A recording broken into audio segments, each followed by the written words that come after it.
জুলাই শহীদ স্মৃতি সম্পূর্ণ বেসরকারি একটি সংস্থা এবং বেসরকারিভাবে জুলাই আগস্টের গণঅভ্যুত্থানে যারা আহত হয়েছে এবং যাদের শহীদ পরিবারে রয়েছে তাদের জন্য এই ফাউন্ডেশনটি কাজ করে যাচ্ছে। শুধুমাত্র আহত এবং শহীদদেরকে নিয়েই নয়, এই জুলাই আগস্ট গণঅভ্যুত্থানের যেই স্মৃতিগুলো আছে সেগুলো যাতে মানুষের মাঝে বেঁচে থাকে সেগুলো নিয়েও কাজ করা এই জুলাই শহীদ স্মৃতি ফাউন্ডেশনের একটি অন্যতম কাজ। আপনারা জানেন জুলাই শহীদ স্মৃতি ফাউন্ডেশনের বাইরেও ইতিমধ্যেই সরকার থেকে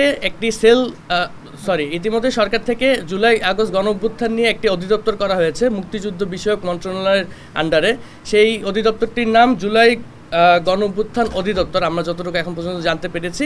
এবং সেই অধিদপ্তরটি ইতিমধ্যে এই অধিদপ্তরটির কাজ হলো সরকারিভাবে জুলাই আগস্ট গণঅভ্যুত্থানে যারা শহীদ এবং আহত হয়েছে তাদেরকে পুনর্বাসন সহ তাদের পারিবারিক নানা এই অধিদপ্তরের কাজ। আমি যদি এখন পর্যন্ত আমাদের জুলাই শহীদ স্মৃতি ফাউন্ডেশনের কার্যক্রমের আপডেট জানাই, আমাদের ফাউন্ডেশন কার্যক্রম শুরু হয় সেপ্টেম্বরের 10 তারিখে এবং সেপ্টেম্বরের 10 তারিখের পরে আজকে পর্যন্ত আমরা এখন পর্যন্ত সর্বমোট 745টি শহীদ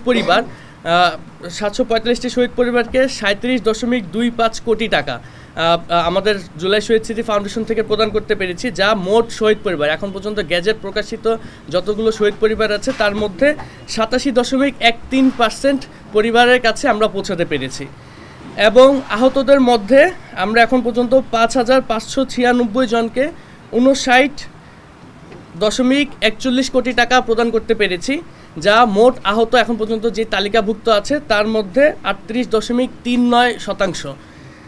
এবং আমরা এখন পর্যন্ত সর্বমোট 6,341 জনকে 96.67 কোটি টাকা আমাদের ফাউন্ডেশনের পক্ষ থেকে আর্থিক সহযোগিতা করতে পেরেছি। এই এককালীন আর্থিক সহযোগিতা ব্যতীত জুলাই শহীদ স্মৃতি ফাউন্ডেশন থেকে আরও নানামুখী কার্যক্রম ইতিমধ্যে গ্রহণ করা হয়েছে।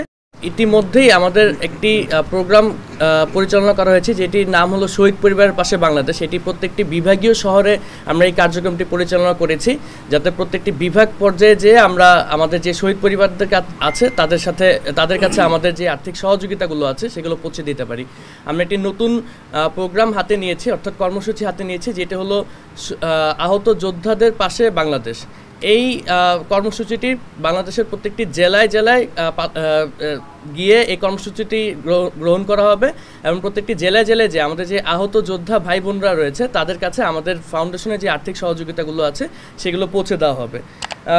আমাদের সেবন্তী আমাদের চ্যালেঞ্জেসের কথা বলতেছিল, আমাদের আরেকটি বড় চ্যালেঞ্জ হলো আমাদের যারা আহতরা রয়েছে, যারা ভেরিফাইড আহত, তাদের প্রপার ডকুমেন্টস না থাকা। যেমন আমি যদি একটা এক্সাম্পল দিই, আমাদের একজন আহত আছে নাম আকাশ ব্যাপারী, তার পরিবারে সে ব্যতীত আর কেউ নাই। এবং আমাদের একজন শহীদ পরিবার আছে নাম আকাশ ব্যাপারী, তার পরিবারে এনাফ ডকুমেন্টস নাই, সে যে শহীদ হয়েছে সেটার এনাফ ডকুমেন্টসটা আমাদের কাছে নাই, বা তার পরিবারের যে ব্যাংক অ্যাকাউন্ট খুলতে হবে সেটার জন্য তার পরিবারের যে ডিটেলসগুলো দরকার যেমন এনআইডি কার্ড বা অন্যান্য যে ডকুমেন্টসগুলো দরকার সেগুলো তার কাছে নেই, যার কারণে আমরা আমাদের যেই আর্থিক সহযোগিতা আছে সেগুলো পৌঁছাতে পারছি না।